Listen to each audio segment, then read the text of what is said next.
এই যে সিম গাছ দেখতে পাচ্ছেন, এই সিম গাছে কিন্তু মধু থাকে, মধু পাওয়া যায় জানেন। মানে মৌমাছিগুলা কিন্তু এই সিম গাছ থেকে অনেক সময় রস মধু সংগ্রহ করে। তো ছোটবেলায় একটা কথা মনে পড়ে গেল এই সিম গাছ দেখে, আসেন আপনাদেরকে দেখাই।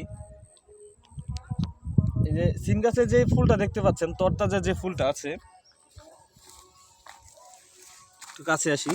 এই ফুলের ঠিক এই গোড়া অংশটাতে রস থাকে, মানে গোড়া একটু কামড় দিয়ে ফেলে দিলে এখানে অনেক সুন্দর মিষ্টি রস পাওয়া যায়। মজা, একদম মধুর মতো মিষ্টি প্রায় এই রসটা।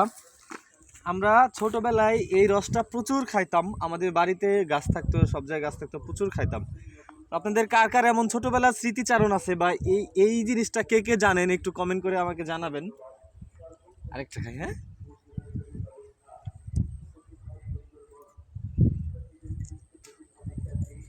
মজা।